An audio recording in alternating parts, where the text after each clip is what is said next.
주의 말씀 예를 하나님께 드리도록 하겠습니다.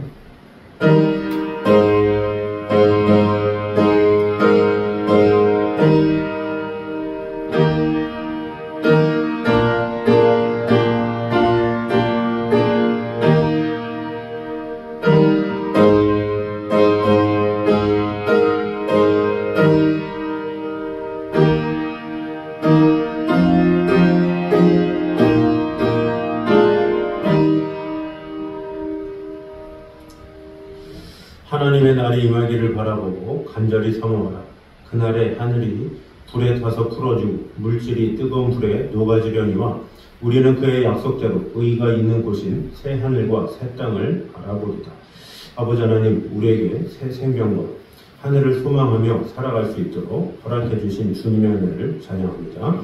오늘도 살아계신 하나님의 말씀으로 우리를 새롭게 하여 주시고 새 하늘과 새 땅을 바라보며 아버지 하나님의 영광 안에 거하며 아버지 하나님의 마음을 품고 살아가는 그런 성도들이 되게 하여 주시옵소서. 예수님의 이름으로 기도드립니다.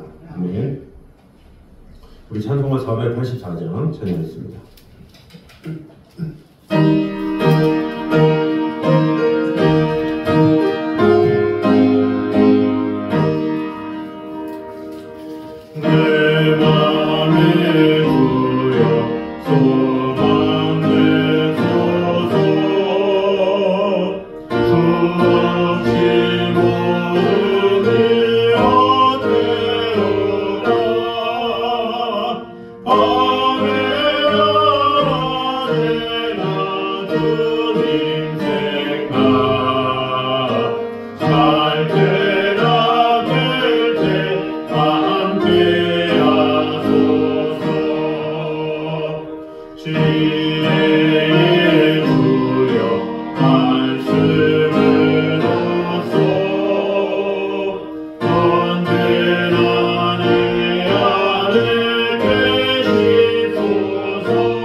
이 시간 우리 주신 하나님의 말씀은 사무엘상 19장입니다.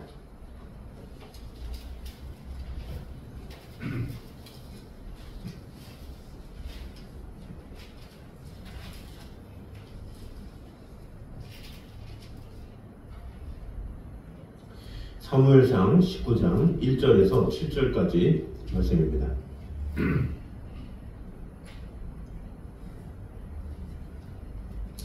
사무엘상 19장 1절에서 7절까지 말씀입니다.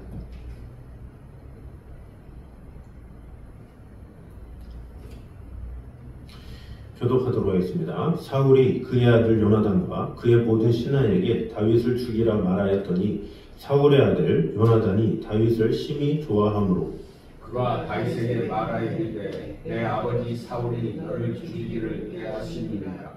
그러므로 이제 청하노니 아침에 조심하여 은밀한 곳에 숨어 있으라. 내가 나가서 내가 있는 들에서 내 아버지 곁에 서서 내 일을 내 아버지와 말하다가 무엇을 보면 내게 알려주리라 하고 요나단이 그의 아버지 사울에게 다윗을 칭찬하여 이르되 원하건대 왕은 신하 다윗에게 범죄하지 마옵소서. 그는 왕께 득죄하지 아니하였고 그가 왕께 행한 일은 심히 선한 일이라. 그가 자기 생명을 아끼지 아니하고 블레셋 사람을 죽였고 여호와께서는 온 이스라엘을 위하여 큰 구원을 이루셨으므로 왕이 이를 보고 기뻐하셨거늘 어찌 까닭없이 다윗을 죽여 무죄한 피를 흘려 범죄하려 하시나이까. 사울이 요나단의 말을 듣고 맹세하되 여호와께서 살아계심을 두고 맹세하거나 그가 죽임을 당하지 아니하리라. 다 같이 읽겠습니다. 요나단이 다윗을 불러 그 모든 일을 그에게 알리고 요나단이 그를 사울에게로 인도하니 그가 사울 앞에 전과 같이 있었더라. 아멘. 오늘 본문은 하나님이 예비하신 이스라엘의 새왕 다윗의 등장에 대해서 보도하고 있는 16장 1절에서 19장 17절 가운데서도 사울의 거듭된 다윗 살해 시도에 대해서 보도하고 있는 18장 10절에서 19장 17절까지의 연속 부분입니다. 여기서는 결혼을 빙자한 사울의 다윗 제거 음모 실패와 높아지는 다윗의 명성에 대해서 보도하고 있는 18장 17절에서 30절에 이어서 오늘은 사울의 다윗살의 명령 그리고 요나단의 도움을 통한 다윗의 구원에 대해서 보도를 하고 있습니다. 본문을 좀 더 구체적으로 상술하면 1절에서 3절은 사울이 자기 아들 요나단과 신하들에게 다윗을 살해하라는 명령을 내렸으나 오히려 요나단이 다윗을 보호하기 위하여 다윗과 협의하는 사실이 나와 있습니다. 그리고 4절에서 7절은 요나단이 다윗을 위하여 두 왕에게 탄원함으로써 다윗이 다시 사울을 섬길 수 있게 된 사실을 보도하고 있습니다. 한편 18장 이후에서는 하나님이 함께 하시는 사람인 다윗과 자신의 범죄로 인해 하나님께 버림받은 바 된 사울의 갈등 관계가 거듭 나타나고 있습니다. 이런 갈등은 1차적으로는 사울의 시기에서 비롯된 것이지만 근본적으로는 하나님과 세상이 갈등 관계에 있는 데서 연유하고 있습니다. 즉 하나님과 세상은 함께할 수 없으며 세상은 언제나 하나님을 대적하는 것입니다. 때문에 하나님의 사람은 세상에서 필연적으로 고난을 당하게 되는 것입니다. 이는 하나님의 아들이신 예수 그리스도께서 세상에서 죄인으로 몰려 죽임을 당하신 사실에서 확인하게 드러납니다. 그럼 오늘 본문 중에 1절에서 3절까지의 본문 내용을 가지고 우리에게 주신 은혜를 보도록 하겠습니다. 먼저 마음에 시기심을 품는 것은 이미 살인한 것과 다름이 없음을 알 수가 있습니다. 1절을 보면 사울은 요나단과 그의 신하들에게 다윗을 죽이라 이렇게 명령하는 장면이 나옵니다. 19장 1절을 보면 사울이 그의 아들 요나단과 그의 모든 신하에게 다윗을 죽이라 말하였더니 사울의 아들 요나단이 다윗을 심히 좋아하므로 이렇게 하면서 시작을 하고 있습니다. 앞서서 사울은 다윗의 명성이 자신의 명성을 앞지르자 다윗에게 시기심을 품고 미갈과의 결혼을 미끼로 하여 다윗을 제거하고자 했습니다. 그러나 그것이 뜻대로 되지 않자 이제 공개적으로 다윗을 죽이라는 명령을 내리고 있는 것입니다. 마음에 오래도록 품고 있던 시기심이 결국 공개적인 살인 명령으로 나타나게 된 것입니다. 이와 같이 사람이 마음의 시기심을 품게 되면 살인이라는 엄청난 범죄로 발전하게 됩니다. 가인이 동생 아벨을 죽이게 된 인류 최초 살인의 근본 원인이 어디 있었습니까? 그것은 다름이 아닌 가인의 마음에 자로잡은 시기심 때문이었습니다. 가인은 하나님께서 아벨의 제사만 연락하시고 자신의 제사를 받지 않은 것에 대해서 시기심을 가졌죠. 그 시기심이 자라게 되어서 결국 기회가 오자 아벨을 쳐 죽인 것입니다. 이렇게 볼 때 시기심과 살인은 결국 같은 맥락에서 이해할 수 있는 죄악이다라고 볼 수가 있습니다. 시기심과 살인은 서로 다르지 않습니다. 차이점이 있다면 시기심은 마음에 품고 있는 악인 반면에 살인은 행동으로 나타난 악이라는 차이가 있을 뿐입니다. 사실 부지 중에 저지르는 살인 외에 대부분의 살인은 다 대부분 시기심과 관계가 있습니다. 누구도 처음부터 살인하려 하지 않습니다. 마음의 미움과 시기심의 악을 품고 있다가 그것이 점차 자라고 노골화되어서 결국 살인이라는 행동으로 나타나게 되어 있습니다. 대부분의 범죄자들이 어떻습니까? 당사자가 아니다 할지라도 어떤 어렸을 때부터 생겨난 시기심, 또 질투, 이런 것이 자라고 자라서 결국에는 연관된 사람이든지 아니면 그 사람을 대신할 화풀이할 사람을 찾았다든지 이런 식으로 해서 그의 마음속에 품은 것이 결국에는 결론으로 나타나서 살인으로 보여지는 것이 많이 있습니다. 그러므로 마음에 시기심을 품고 있다는 것은 곧 그것은 잠재적인 살인자다라는 것을 말하고 있습니다. 물론 마음에 시기심이 있다고 해서 모두가 살인자가 되는 것은 아닙니다. 그러나 문제는 어느 한순간 시기심을 억제하지 못하면 살인이라는 엄청난 죄악을 저지를 수도 있다라는 것입니다.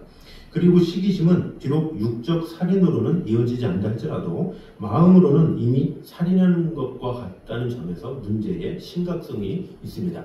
그래서 요한일서 3장에도 그 형제를 미워하는 자마다 살인하는 자니 이렇게 말씀하고 있죠. 그리고 그 미워하는 감정이 더 자라면 상대를 죽이고 싶은 마음이 들게 되고 또 마음으로는 이미 10번 이상 죽이게 되는 것이 사람의 마음에서 나오는 그런 시기심이 될 수가 있습니다. 그래서 이것은 비록 육적 살인으로 이어지지 않았다 할지라도 영적으로 보면 분명한 살인 행위다라는 것입니다. 그런 이유 때문에 예수님조차도 형제에게 노하거나 욕하는 자는 살인하는 자와 동일한 심판을 받게 된다. 마태복음 5장 21절 22절에 경고하고 계십니다. 그러므로 우리는 마음에 시기심부터 품지 말아야 합니다. 물론 우리는 타락하고 부패한 본성을 가지고 있기 때문에 나보다 다른 사람이 우월하다고 느끼거나 다른 사람이 나보다 더 많은 것을 가졌다고 생각할 때 다른 사람이 나보다 더 인정을 받을 때 마음에서 시기심이 일어날 수가 있습니다.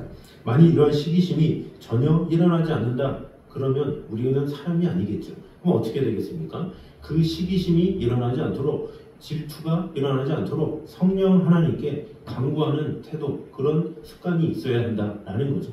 우리의 힘으로는 우리의 감정을 추스를 수가 없죠. 그러나 우리 하나님의 성령은 우리를 돌보시고 우리의 인품까지도 역사하시는 분이기 때문에 오직 성령께서 나의 마음을 잠잠케 하셔서 그 모든 마음이 하나님께서 주신 마음이 될 수 있게 되라고 늘 간구하는 태도가 필요하다라는 것이죠. 그래서 성령께서 우리 마음을 온전히 다스리셔서 그런 마음을 제거해 달라고 기도하고 자백하며 매일매일 주님 앞에 나오는 이런 태도가 필요하다라는 것입니다.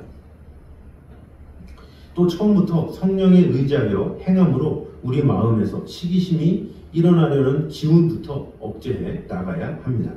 그러므로 시기심은 살인과 다르지 않다는 의식으로 마음에 시기심을 품지 않도록 늘 마음을 다하여 기도하며 성령 하나님께 늘 간구하기 힘쓰는 저와 여러분 되시기를 주님의 이름으로 축원합니다. 두 번째는 시기심을 극복할 때 참된 우정이 유지된다는 사실을 말씀하고 있습니다. 다시 1절을 보면 아버지인 사울은 다윗을 죽이라고 명령하고 있죠. 그러나 요나단은 어떻게 합니까? 뒷구절 보니까 사울의 아들 요나단이 다윗을 심히 좋아함으로 이렇게 얘기를 하고 있죠. 사울과는 상반되는 그런 태도를 보이고 있습니다.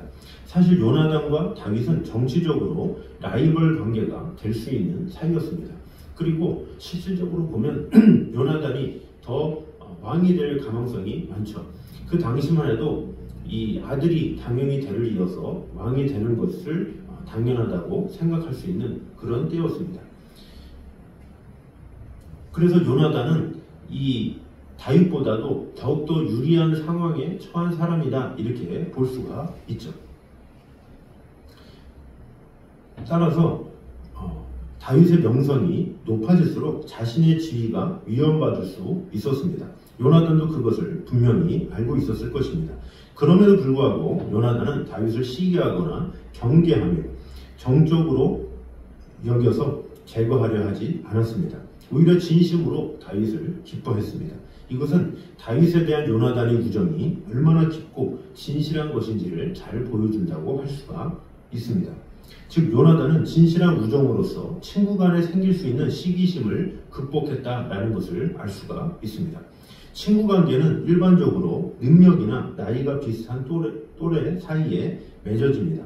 능력이나 나이가 비슷하기 때문에 서로 비교가 되기도 하고 또는 경쟁해야 할 때도 있습니다. 그리고 서로 비교하고 경쟁하는 과정에서 시기심이 생긴다라는 것은 당연한 일입니다. 하지만 그때 그것을 극복하느냐 못하느냐에 따라서 친구 관계가 깨어질 수도 있고 아니면 더욱 깊은 우정으로 발전할 수도 있습니다. 주지하다시피 시기심은 남이 나보다 앞서거나 잘 되는 것을 용납하지 못하는 마음이며 우정은 친구를 위하고 친구가 잘 되기를 바라는 마음입니다. 이 두 마음은 서로 상충되는 것으로서 어느 마음이 크냐에 따라서 친구 사이의 관계가 결정된다라고 할 수가 있습니다. 시기심이 클 경우 그 관계는 깨어지지만 우정이 클 경우 시기심은 극복될 수가 있습니다. 그리고 더욱 지속적이고 깊은 우정을 맺어나갈 수 있는 것이죠. 친구 관계는 시기심 자체 때문에 깨어지는 것이 아니라 그것을 극복할 만한 만큼 우정이 진실되고 깊지 못하기 때문에 깨어지는 것입니다. 그리고 깊고도 진실한 우정은 처음부터 그냥 맺어지는 것이 아니라 갈등과 시기심을 끊임없이 극복해가는 과정에서 형성됩니다. 즉 참된 우정은 시기심을 극복하는 데 더 크게 자라나는 것입니다. 그러므로 이 시대가 친구가 되었다가 시기심 때문에 쉽게 돌아서는 세태가 얼마나 많이 있습니까? 그러므로 우리는 어떤 이 세상이 시기심으로 또 질투로 아무리 좋은 관계도 틀어지고 어긋나고 원수가 되는 것을 통해서 우리는 이런 세대를 본받지 말고 다윗과 요나단처럼 참된 우정을 맺고 또 지속하는 그런 관계가 되어야 한다라는 것입니다. 그러기 위해서 우리 안에 어떤 관계가 있을 때 성도와의 관계들, 가까운 관계일수록 시기심이 커지는데 마음을 다하는 것이 아니라 우정이 더 커질 수 있도록 마음을 다하면서 그런 마음 자체도 하나님께서 나를 관여해 주시고 나를 지도해 주셔서 어떤 비교하는 마음, 시기하는 마음 이런 것을 다 벗어버리고 서로 사랑하는 마음, 아끼는 마음, 배려하는 마음, 돌보려는 마음 그런 마음을 하나님께 구함으로 말미암아 우리의 어떤 관계도 시기심으로 멀어지는 관계가 아니라 오히려 우정으로 하나가 되고 더욱더 힘있게 한 마음으로 하나님을 따라 나아가는 다윗과 요나단과의 관계가 될 수 있도록 늘 강구하기에 힘쓰는 저와 여러분 되시기를 주님 이름으로 축원합니다.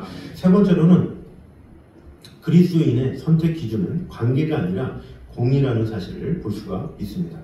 2절을 보면 요나단은 부친 사울로부터 다윗을 죽이라는 명령을 받았지만 오히려 정반대로 사울의 계획을 다윗에게 전하고 그를 보호하려는 장면이 나옵니다. 2절을 보니까 그가 다윗에게 말하여 이르되 내 아버지 사울이 너를 죽이기를 꾀하시느니라. 그러므로 이제 청하노니 아침에 조심하여 은밀한 곳에 숨어 있으라 이렇게 말을 하고 있죠. 요나단은 다윗의 친구이면서 사울 왕의 아들입니다. 아버지 사울과 친구 다윗 사이에 심각한 갈등이 있었음을 알고 있었던 요나단은 이전부터 많은 고민을 했을 것입니다. 왜 그렇습니까? 자신의 아버지는 자신의 핏줄이요. 또 다윗은 친구이기 때문에 많은 갈등을 할 수가 있죠. 왕의 명령이기 이전에 자신의 아버지이기 때문에 자신의 아버지의 명령을 어긴다? 이것은 쉽지 않은 일이죠. 대개 아무리 우정이 깊다 하여도 부자지간의 정보다 앞서기는 쉽지 않습니다. 아버지와 친구 사이에서 아버지를 선택하는 것이 인지상정이죠. 그런데도 요나단이 다윗의 편에 섰다라는 것은 그가 단순히 혈연과 우정 사이에서 우정을 선택한 것이 아니라 다른 차원의 기준에 의해서 선택했다라는 것을 말해주고 있습니다. 요나단이 다윗의 편에 선 것은 단순히 그가 친구였기 때문이 아니라 그것이 옳은 선택이었기 때문입니다. 즉 요나단은 혈연의 정을 따르기보다 공의를 따르는 선택을 내린 것입니다. 옛말에 피는 물보다 진하다라는 말이 있듯이 혈연의 정은 인간이 가장 자연스럽게 이끌리는 감정입니다. 그러나 그것을 따르다가 하나님의 공의를 저버릴 수 있다는 것이 문제입니다. 특히 우리나라는 혈연을 우선시하는 풍조 때문에 많은 문제가 발생합니다. 학연이나 지연도 마찬가지입니다. 무엇을 결정함에 있어서 옳고 그름이 선택의 기준이 되는 것이 아니라 나와 어떤 관계인가가 선택의 기준이 되다 보니까 결국에는 온갖 부정과 부패가 만연하게 되는 것입니다. 그러나 성도는 관계가 아니라 옳은 것을 기준으로 선택해야 합니다. 혈연은 인간의 가장 깊고도 기본적인 관계이지만 하나님의 공의는 혈연의 정에 의해서도 좌우돼서는 안 될 절대적인 기준이기 때문입니다. 물론 혈연보다 공의를 우선하는 것은 결코 쉽지 않습니다. 때로는 요나단과 같이 목숨의 위협을 받을 수도 있습니다. 또한 주변 사람들의 비난을 감수해야 할 험난한 길이 될 수도 있습니다. 사관학교 생도 규범 중에는 안일한 불의의 길보다 험난한 정의의 길을 택한다라는 항목이 있습니다. 정의를 택하는 길은 비록 험난하지만 그렇다고 편안한 불의의 길을 택할 수는 없다는 뜻입니다. 이 땅의 장교가 되고자 하는 자들도 이렇듯 명예를 지키기 위해 아무리 험난할지라도 정의의 길을 택하거늘 하물며 공의로우신 하나님의 자녀들이야 더 말해 무엇하겠습니까? 우리의 선택은 분명합니다. 비록 그 길이 힘들고 어렵다 할지라도 요나단과 같이 공의의 길을 선택해야 할 것입니다. 이 땅의 모든 사람들이 편안한 불의의 길을 선택할지라도 성도된 우리는 공의의 길을 걸어야 하는 것입니다. 그것이 바로 진정한 그리스도인의 모습입니다. 날이 갈수록 혼탁해지는 이 세상에서 그리스도로부터 세상에 빛과 소금이 될 것을 명령받은 그리스도인들만이 바로 이 땅의 희망이라고 할 수가 있습니다. 그리스도인들이 먼저 공의를 앞세우는 삶을 살아가야 합니다. 아모스 5장 24절에 보면 오직 공법을 물같이 정의를 하수같이 흘릴지어다 이렇게 말씀하고 있습니다. 신명기 16장 20절에는 너는 마땅히 공의만 좇으라 그리하면 내가 살겠고 너의 하나님 여호와께서 내게 주시는 땅을 얻으리라 이렇게 말씀하고 있습니다. 편안한 또 인간적인 관계 어떤 이런 것으로 맺어지는 것은 당장에는 편안할 수 있고 당장에는 안식할 수 있고 당장에는 자신에게 유익을 얻을 수 있지만 그러나 결국에는 하나님께서 우리의 모든 관계와 우리의 모든 일들을 다 주관하시기 때문에 하나님께서 모든 것을 역사하시고 돌보시죠. 그러므로 우리는 어떤 인정을 따라 나아가는 자가 아니라 하나님의 공의, 하나님의 뜻을 따라 나아갈 때 결국에는 당장에는 손해보는 것 같아 할지라도 나중에는 하나님께서 그를 반드시 복주시고 은혜 주신다라는 사실을 우리는 알아야 합니다. 시편 15편 1절 2절에 보면 여호와여 주의 장막에 유할 자 누구오며 주의 성산에 거할 자 누구오니이까 정직하게 행하며 공의를 일삼으며 그 마음에 진실을 말하며 이렇게 말씀하고 있습니다. 오직 하나님의 뜻을 행하기에 마음을 다할 때 그가 바로 주의 장막에 유할 자다라는 것입니다. 그러므로 우리가 그 무엇보다 하나님의 공의를 최우선으로 여김으로 말미암아 사람과의 어떤 정에 이끌려서 끌려다니는 삶이 아니라 오직 하나님의 뜻 가운데 하나님의 선하신 가운데 하나님의 인자하신 가운데 나의 모든 것을 온전히 드리기에 힘쓰는 저를 되시기를 주님의 이름으로 축원합니다. 기도하겠습니다. 하나님 주님 감사합니다. 우리와 늘 언제나 함께 하시는 주님, 마음에 시기심을 품는 것은 이미 살인한 것과 다름이 없음을 오늘 보게 되었습니다. 우리 마음에 시기심이 일어날 때 성령께서 우리 마음을 온전히 다스리셔서 그런 마음을 제거해달라고 늘 기도하며 회개하는 자가 되기 원합니다. 우리는 연약하기에 부족하기에 시기할 수 있고 질투할 수가 있습니다. 그러나 우리 성령 하나님께서 우리를 어루만져 주셔서 우리로 하여금 누구든지 사랑할 수 있는 마음을 허락하여 주시옵소서. 또한 시기심을 극복할 때 참된 우정이 유지된다는 사실을 오늘 보게 되었습니다. 우리가 누구를 대하든지 시기심을 극복할 수 있는 믿음 주시고 이런 시기심을 극복할 수 있는 그 심은 바로 또한 성령 하나님의 권능이 있을 때 가능한 것인 줄 믿습니다. 어떤 상황에서든지 서로 비교하는 자가 아니라 시기하며 또 분노를 느끼는 대상이 아니라 오직 사랑하는 대상, 격려하는 대상, 서로 함께하는 대상으로서 하나님의 뜻을 온전히 이루는 공동체 될 수 있도록 주님 함께하여 주시옵소서. 또한 그리스도인의 선택 기준은 관계가 아니라 공이다라는 사실을 먼저 보게 되었습니다. 우리 인간은 연약함으로 관계에 따라 우리 몸이 이끌릴 때가 있습니다. 그러나 그 무엇보다 하나님의 공의를 먼저 앞세울 수 있는 그런 자가 되게 하여 주시옵소서. 그런 자야말로 주의 장막의 유월자라고 말씀하였습니다. 오직 하나님의 뜻이 무엇인지 하나님의 생각이 무엇인지를 최우선으로 여기며 하나님께 영광을 돌리며 아버지 하나님 앞에 모든 것을 올려드리는 그런 성도들이 되게 하여 주시옵소서. 예수님의 이름으로 기도드립니다. 아멘. 우리 찬송가 263장 찬양하도록 하겠습니다.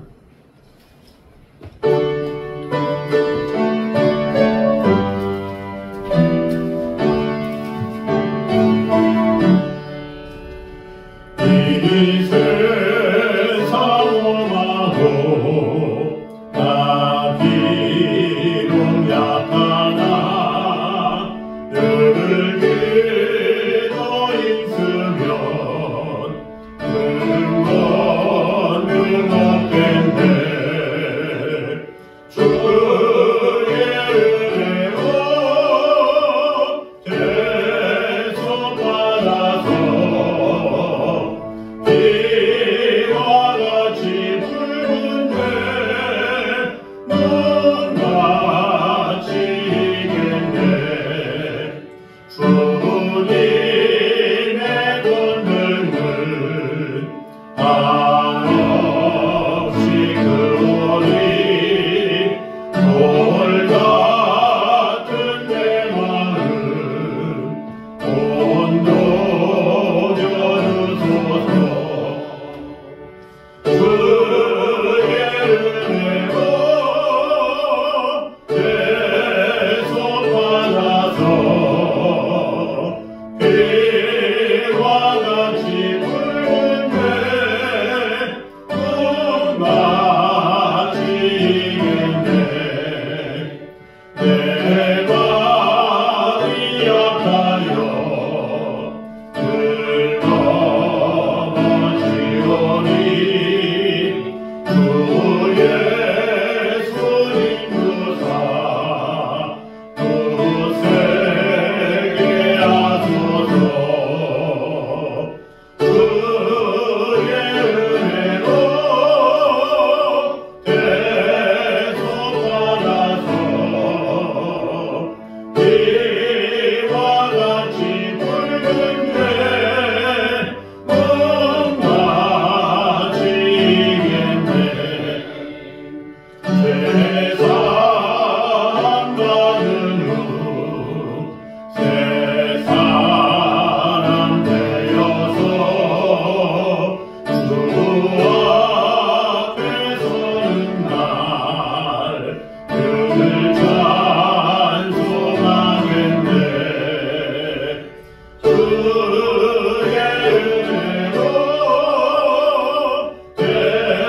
대속받아서 이와 같이 붉은데 눈 마치겠네. 아멘. 아멘.